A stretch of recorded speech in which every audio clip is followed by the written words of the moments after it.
पंजाब के मुख्यमंत्री की तरफ से जिस तरीके का बयान दिया जाता है उसके बाद लगातार जो है भाजपा सवाल खड़े कर दी, तो ये तक कह दिया कि अब सबकी जांच करवाई जाएगी। कल डीजीपी से मुलाकात करने पहुंचे थे, हालांकि डीजीपी तो नहीं मिले लेकिन उनकी जगह उनके ऑफिसर मिले। हमारे साथ इससे बात करने के लिए अश्विनी सर मौजूद। अश्विनी सर, डीजीपी से मुलाकात करने पहुंचे, सबके ऊपर कार्रवाई की जाएगी, पूछताछ की जाएगी, अब कैसी कार्रवाई की बात बेसिकली आप कह रहे हैं?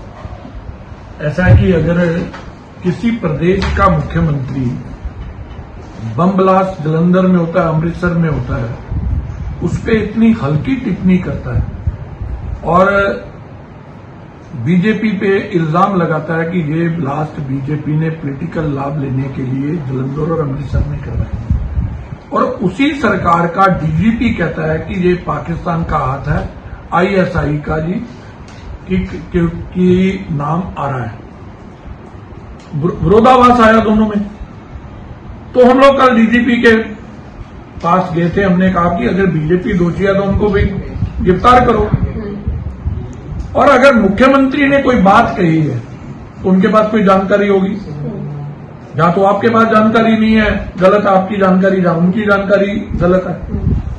तो एलओपी प्रताप वाजवा जी ने कहा था कि 50 ग्रेनेड पंजाब में आए हैं, तो आपके विजिलेंस ने उनको 8 घंटे जांच के लिए बुलाया कि आपके सोर्सेज क्या हैं। तो अब ये मुख्यमंत्री, उनके मंत्री जो पाकिस्तान से प्रेम दिखा रहे हैं, जो देश के प्रधानमंत्री की टेररिज्म के खिलाफ जो लड़ाई है उसको कमजोर करना चाहते हैं, आईएसआई के साथ खड़े नजर आ रहे हैं, उनके एजेंडे को आगे बढ़ा रहे हैं। तो ये जो जांच आपकी आगे बढ़ रही है, ये जलंधर ब्लास्ट और अमृतसर ब्लास्ट कैसे हुआ, तो मुख्यमंत्री, उनके मंत्री जिन्होंने ये बयान दिया, बीजेपी पे इल्जाम लगाया, इन सबको भी जांच के दायरे में लाया जाए और इनके तथ्य अगर गलत निकलते हैं तो इन पे बनती कार्रवाई की जाए।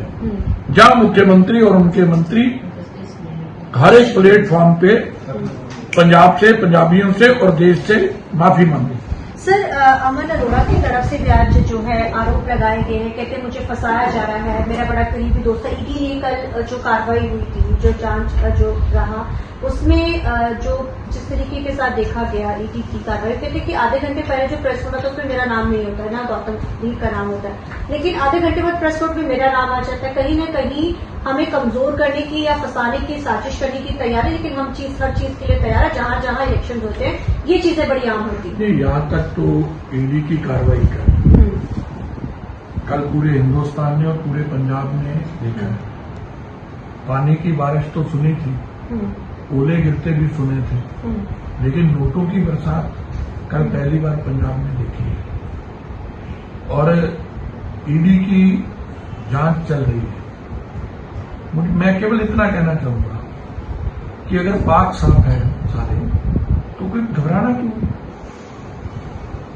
अगर जांच चलती, जांच के अंदर मैं कोई टिप्पणी करूं, मैं किसी को सर्टिफिकेट नहीं दे सकता कौन ईमानदार है कौन बेईमान है, वो एजेंसियों का काम है। लेकिन हर बात को राजनीतिक रंगत देना, अरे भैया आप करो तो ठीक है, ईडी करे तो गलत है। ईडी की जांच को चलने दो, उनकी रेड चल रही है, लेकिन जो सोशल मीडिया, जहां समाचार पत्रों के माध्यम से खबरें आ रही हैं, इस आग की जो गर्मी है वो बहुत दूर तक जा रही है, उसको जाने देना चाहिए, आने देना चाहिए ना कि कौन क्या है, इसका तथ्य क्या निकलते हैं, कट्टर ईमानदार कितने बेईमान हैं, ये पंजाब और देश को पता लगेगा इससे। कार्रवाई की बात आप कर रहे हो सर, कैसी कार्रवाई की है? अब आगे जो आप लोग जाएंगे इनके ऊपर, कैसी पूछताछ से जो होगी? आप कह रहे हो ना कि इन्होंने हमारे लिए जो बम ब्लास्ट को लेकर जो, हालांकि इनकी पूरी कैबिनेट ने इसका जवाब दिया है और दिल्ली में भी जितने लीडर्स हैं उन्होंने भी कहा है कि हाँ वाकई में पंजाब में चीजें कराई जा रही, साजिशें होंगी। इनका आपका केजरीवाल खुद को अनार्किस्ट कहता है, ये उसी की टूल किट है। ये टूल किट वो है जो पंजाब के अंदर माहौल खराब करना चाहती है।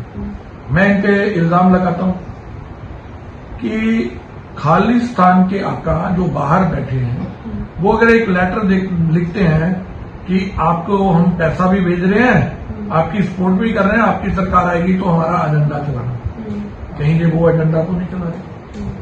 आईएसआई से इनका प्रेम क्यों? ये पाकिस्तान की बातों को क्यों आगे बढ़ा रहे हैं? मैं आपसे आपके माध्यम से कहना चाहता हूं, जो टेररिज्म के खिलाफ हमारी लड़ाई अंतर्राष्ट्रीय स्तर पर भी चलती है, यूएनओ के अंदर अगर टेररिज्म के ऊपर हिंदुस्तान और पाकिस्तान आमने सामने होता है, हम उनको सबूत देते हैं, तो वो अगर मान मुख्यमंत्री है, कोई व्यक्ति नहीं है, मान कोई व्यक्ति नहीं है, इंस्टीट्यूशन है, उसका हेड अगर ये कहता है कि नहीं जी ये बीजेपी ने करवाया है, तो ये पाकिस्तान प्रेम नहीं है तो और क्या है? हिंदुस्तान की टेररिज्म की लड़ाई को कमजोर करने का कदम नहीं है तो और क्या है? इनको देश से और पंजाब से माफी मांगनी चाहिए। सर आखिरी सवाल है, राजकुमार चड्ढेवाल को लेकर भी सवाल खड़े की कहते हैं कि अमित शाह के किसी जानकार ने या फिर ऐसा कुछ कॉल किया है कि मुलाकात के लिए समय, ऐसा कुछ हुआ है कि वाकई में? आप तब भी पत्रकार थी, थोड़ा सा रिमाइंड करिए कि जब ये सरकार बनने वाली थी, इतना बड़ा विशाल बहुमत था, तब भी बहुत शोर हल्ला गुल्ला हुआ, ऑपरेशन लोटस ऑपरेशन। अभी तो अंतिम सांसों पे है सरकार, ये वेंटिलेटर पे है। 8 महीने के बाद पंजाब इनको चुकता करने वाला, दिल्ली वालों ने कर दिया, छुट्टी होने वाली है। तब भी इनकी टूल किट बाहर आई थी कि इन्हीं का हरियाणा का एक कार्यकर्ता सामने आया था कि हमको किस प्रकार चिप्पे लेके दी, किस प्रकार कहा कि बीजेपी को बदनाम करना है, गृह मंत्री जी को बदनाम करना है और फोन करो। ये उसी टूल किट का हिस्सा है और इसके सिवा कुछ नहीं है। और ये सब क्यों?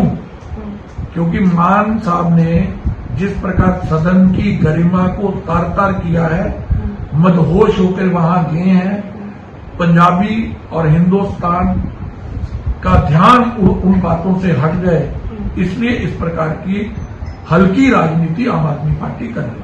धन्यवाद सर। तो जाहिर है कि हमारे साथ बात करने के लिए अश्विनी सर, कैमरामैन जसी के साथ चंडीगढ़ से TV9 के लिए अमनप्रीत।